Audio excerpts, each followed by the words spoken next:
মানুষগুলো ঠান্ডা টেকা খালি লাগছে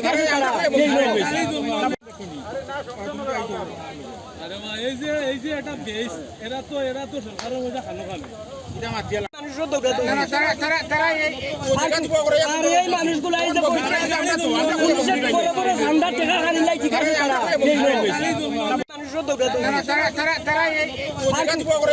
মানুষগুলো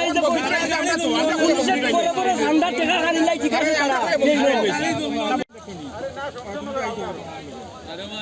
এই যে একটা দেশ এরা তো সরকারের মধ্যে খানো খাবে মানুষগুলো ঠান্ডা টেকা খালি লাগছে